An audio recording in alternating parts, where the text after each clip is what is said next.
भारतीय बौद्ध महासभेचे राष्ट्रीय उपाध्यक्ष जगदीश गवईसाहेब यांनी श्रीलंका पर्यटन आयोजित केलेले आहे आणि या पर्यटनातील आजचा आमचा हा पहिला दिवस आहे आणि या पहिल्या दिवशी आम्ही सर्वजण मिहिंतळे या पर्यटन क्षेत्राला भेट दिलेली आहे। त्या ठिकाणी आम्ही गेलेलो आहोत।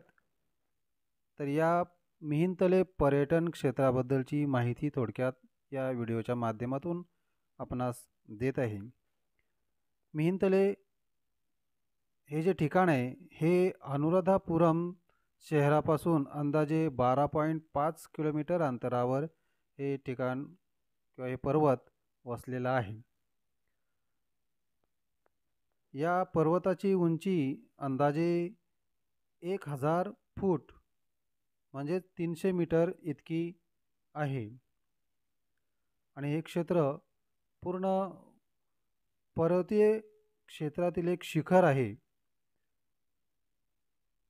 दीपवंश आणि महावंशानुसार थेर महिंदा यांनी पोसान म्हणजेच जून महिन्याच्या पौर्णिमेच्या दिवशी भारतातून श्रीलंकेत आलेल आणि राजा देवांनापिये तिस्सा यांची भेट घेतली। याच पर्वतावर त्यांची भेट झालेली आहे आणि त्या ठिकाणावरून त्या दोघांमध्ये चर्चा झाली। बौद्ध धर्माबद्दल त्यांना थेरा महिंदा यांनी माहिती दिलेली आहे आणि त्यानंतर मग त्यांनी बौद्ध धर्माचा प्रचार करण्यासाठी सुरुवात केलेली आहे। मग या दोघांमध्ये जी पहिली जी सभा झालेली आहे किंवा मीटिंग झालेली आहे ती याच पर्वतावर झालेली आहे। मिहिंतला हे ठिकाण आहे ते आणि म्हणून श्रीलंकेमधील बौद्ध धर्मातील किंवा जगातील सर्व बौद्ध धर्मीय लोक या स्थळाला पूज्य मानतात। जून महिन्यामध्ये या ठिकाणी मोठा उत्सव साजरा केला जातो। आता थेरा महिंदा कोण, तर सम्राट अशोक, भारतातील राजा सम्राट अशोक यांचा मुलगा। तर या सम्राट अशोक राजानं निग्रोध नावाच्या भिक्षूपासून प्रेरित होऊन त्यांनी बौद्ध धर्म स्वीकारला आणि विस्तारवादी युद्धामुळे झालेला विध्वंस पाहिल्यानंतर राजाला खूप दुःख झालेलं होतं आणि या शांतताप्रिय तरुण भिक्षूला भेटणे हा त्याच्या आयुष्यातील एक टर्निंग पॉइंट होता।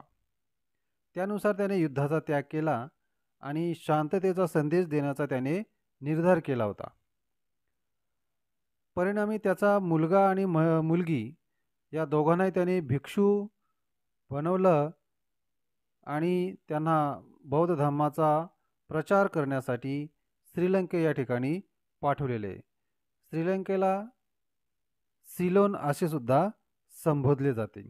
सिंहली भाषेत मिहिंथले म्हणजेच मिहिंदूचे पठार असा अर्थ होतो आणि हे पठार टेकडीच्या माथ्यावर आहे जिथून अरहंत मिहिंदूने राजाला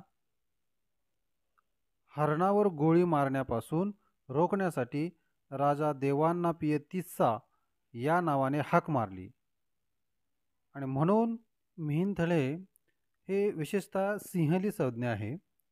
प्राचीन काळापासून मिहिंतळे चढण्यासाठी मोठ्या पायऱ्या या ठिकाणी बांधल्या गेलेल्या आहेत। असे म्हटले जाते की राजा देवांनापिये तिस्सा याने भिक्षूंना राहण्यासाठी एक विहार आणि 68 गुहा त्या ठिकाणी बांधल्या। मिहिंतळे येथे हळूहळू त्या काळातील मठांच्या वैशिष्ट्यपूर्ण सर्व आश्रित इमारतीसह अनेक बौद्ध मठ किंवा विहार त्या ठिकाणी बांधण्यात आली। तर अशा पद्धतीनं हे एक प्राचीन असं ठिकाण श्रीलंकेमधील आणि बौद्ध धर्मातील लोक की ज्यांची खूप श्रद्धा त्या ठिकाणी आहे ते श्रद्धेने या ठिकाणी या स्थळाला भेट देण्यासाठी येत असतात। आम्ही सुद्धा भारतीय बौद्ध महासभेच्या वतीनं या ठिकाणी या स्थळाला आज भेट दिलेली आहे। तर अशा पद्धतीनं आमचा आजचा हा पहिला दिवस या पर्यटनातील संपन्न झालेला आहे।